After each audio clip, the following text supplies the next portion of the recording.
are clear for launch. And with that, shut down your visors, O2 on, and prepare for ignition, 202. PPP, copy that, and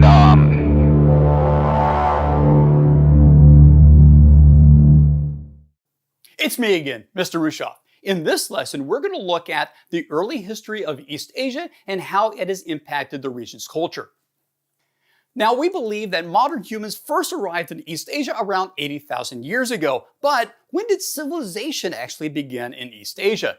Well, this begs the question, what is the difference between being inhabited and being a civilization?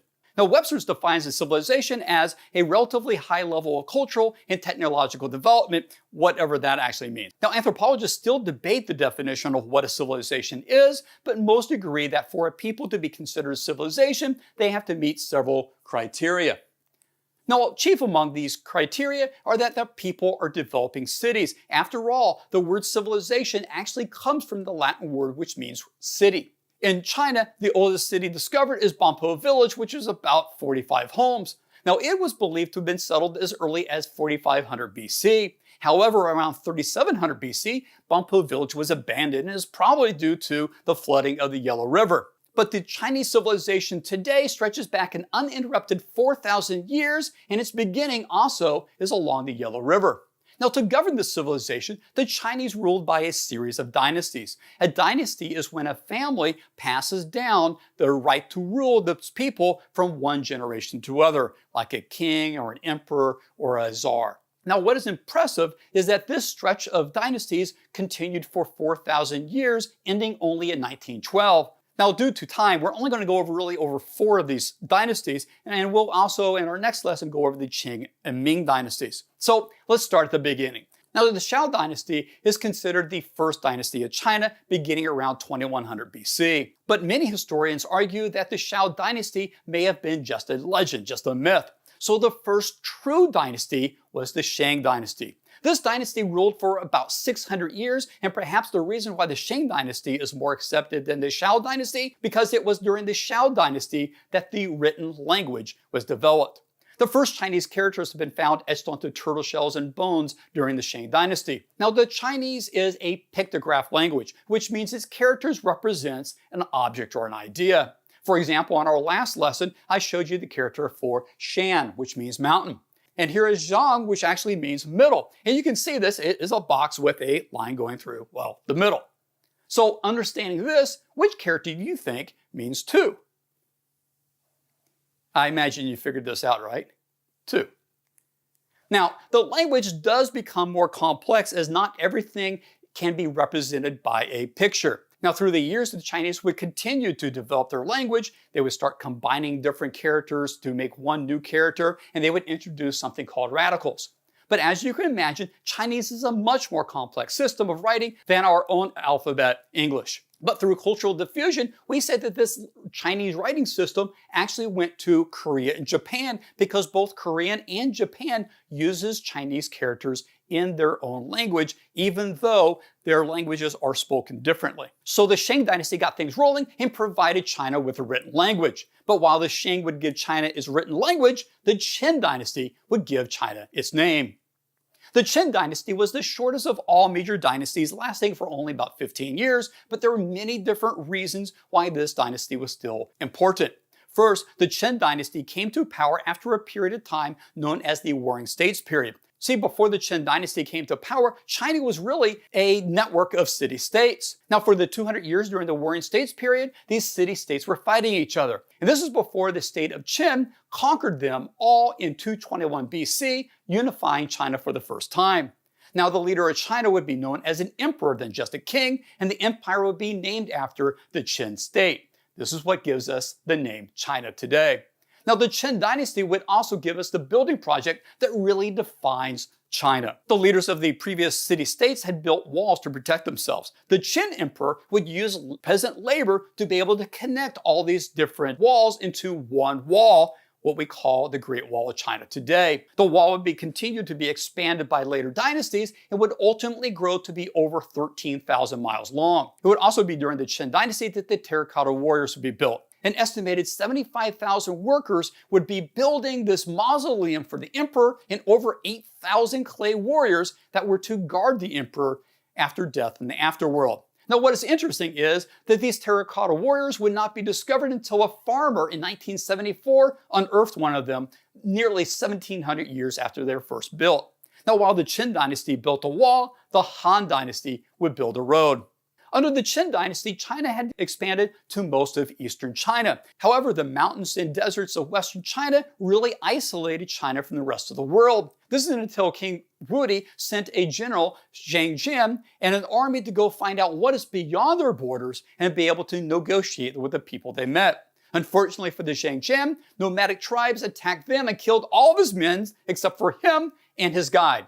And they also imprisoned Shang for 10 years. When the general returned to China 13 years later, King Wudi was still on the throne, and Shang told him of all the different advanced civilizations that he came in contact out into the West. King Wudi saw this as an opportunity to be able to trade outside of his kingdom. Now, China's part was adding to a trade route that was already in place between Central Asia and Europe. But with China's addition, this trade route would become known as the Silk Road. Now, rather than a single road, the Silk Road is more of a network of routes that connected now China to Europe, stretching over some 5,000 miles. Now, speaking of nomads attacking people, this is a good time to introduce the Mongols. Now, the Mongols were nomadic herdsmen up until about 1206 AD.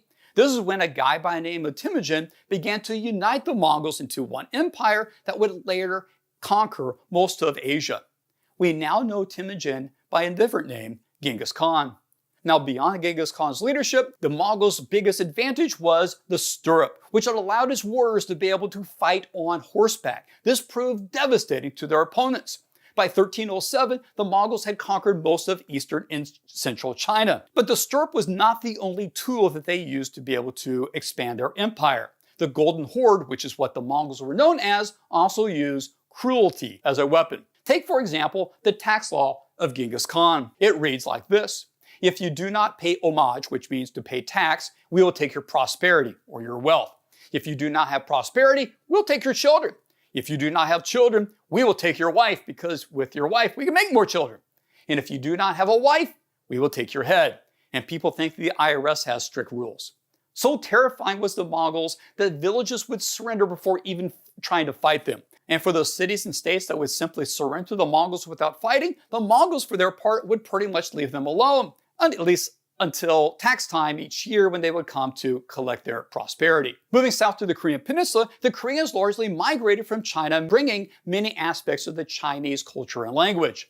And much like the Chinese mythical Shang dynasty, the Old Joseon dynasty in Korea was supposed to have been established around 2000 BC. However, this is largely considered just a legend. By the 4th century AD, the Three Kingdoms period came to power. This was a loose confederation of 3 kingdoms that controlled all of the Korean peninsula and stretched up into Manchuria, which is the area north of the Korean peninsula, into what is now China. However, with Chinese assistance, one of these kingdoms, the Shilla kingdom, conquered the other 2 kingdoms in the 7th century, and they would continue to rule the peninsula for another 300 years. Now, the Goryeo kingdom followed the Shilla, not beyond being invaded by the Mongols because, well, wasn't everyone during those times. The Goryeo kingdom is important because this is actually where we get the name Korea from. Then there is the New Joseon dynasty, and this is where we get to meet King Sejong the Great. In 1420, King Sejong established the Hall of Worthies. The Hall of Worthies was a collection of specially selected 20 men who would study all matters of things and then advise the king. Together with the Hall of Worthies, King Sejong developed the Korean alphabet, Hangul. The Korean language by that time had diverged from Chinese so much that half the language could not actually be represented by Chinese characters. With Hangul, the entire Korean language could be written, both the Sino-Korean, which is the Chinese portion, and the native Korean language. More than that, an alphabet is much easier for people to be able to learn. Therefore, with the Hangul, or the Korean alphabet, more of his citizens were able to read and write. And while it doesn't really look like an alphabet, we know it truly is an alphabet. For example, this is an H, this is an A, that is an N, this is a G, this is a U, and this is an L. Now, Hangul is actually considered by some linguists as one of the most logical and straightforward writing systems in the world. And how important is King Sejong to the people? Well, think about our own $10 bill. On our $10 bill, we have Alexander Hamilton, who, in addition to having a a really big play about him running in New York. He is also one of the framers of the Constitution, responsible for the Federalist letters, and established the Treasury Department for the United States. On the Korean equivalent of the $10 bill, the Koreans have King Sejong. Kind of a big deal. Then there is Japan. Now, most of Japan was settled by people coming across the Sea of Japan from Korea. However, we believe that the southern islands of Japan were actually inhabited by the Austronesians. Remember, these are the same people who settled Indonesia and the Pacific islands such as Hawaii. Until the 4th century, Japan was not a unified country. Then in the 5th century, the Yamato clan gained control over all the other clans of Japan, and this is when the Chinese first started talking about Japan as one country. Now, what has happened to the Yamatos in Japan? Nothing. In fact, the current emperor today is part of the Yamato dynasty, the longest ruling dynasty in the world today. But it's not always been smooth sailing. In the 8th century, a smallpox epidemic killed nearly a third of the population of Japan, and that's when things really started getting out of hand. This is when rich farmers began to exert their own autonomy. They even started hiring their own soldiers, the samurai. Then in 1192, the Yamato clan takes over. Now the emperor still has his title, but the control of Japan now rides with this military dictator, or the shogun. Now the shogunate would now rule Japan until 1868. During this time, they would not only fight off the Mongols with quite a bit of help from typhoons that swamped the Mongol ships, but they also attempted to protect Japan's isolationism. In 1853, the American naval officer Matthew Perry sailed his fleet of Navy ships into Tokyo and demanded that Japan open itself up to American trade. Now, weakened by Perry's gunboat diplomacy, the last shogun resigned in 1868, and the emperor regained control of the government. As with any region, religion has had a big part in developing the culture of East Asia. Religion in China evolved for over centuries and was first developed through their beliefs in their worship of their ancestors, which they believed were always watching over them and could be called upon in difficult times. And if you're thinking, you're pretty much on the right track. But there would be 3 larger religions that would play a major role in China: Buddhism, Confucianism, and Taoism. In 551 BC, a guy by the name of Kongzi would introduce a new philosophy of religion. We now know this guy as Confucius. Now, Confucius saw many problems in the world, but he believed he had the answer to them. In order to get his ideas instituted, he first thought he would become a government official. That way he could influence government leaders and have his ideas mandated throughout the country. But he failed, so he became a teacher. And what he taught was the 3 themes of Confucianism. The first is peace and order, which he believed that could be established if everyone would just accept their role in society. The second theme was a respect for elders. After all, in traditional religion in China, if you were supposed to worship your ancestors after they're dead, why shouldn't we, follow them while they're still alive? And the third is what he called ethics. This laid out how people were supposed to treat each other. This included people and their rulers, the rulers and their kings, husbands and wives, and even friends. Unfortunately, Confucius, his teachings did not catch on until nearly 100 years after he died, when an emperor in the Han dynasty actually adopted Confucianism because the emperor saw that as a way to be able to manage the country. Then Confucianism became a widely followed religion and has remained a powerful force in Chinese history. At about the same time that Confucius was going around teaching, there was another teacher. His name was Lao Tzu. Although we don't know a lot about him, and what we do know of him is probably pretty much myth. But we know his teachings revolve around the Tao, also known as the Wei. It is said to be the essential energy of life. Taoism teaches that you should seek balance in the contrast of the world: life and death, cold and hot, light and darkness. This is what they call yin and yang. With the seeking of balance, Taoism also attempts to live in harmony with nature and practice meditation and feng shui. Some even will take pilgrimages to 5 mountains in China. Then there is Buddhism. Now, we've talked about Buddhism in both South and Southeast Asia. Mahayana Buddhism came to China around the 1st century AD, and today is a major religion throughout the region.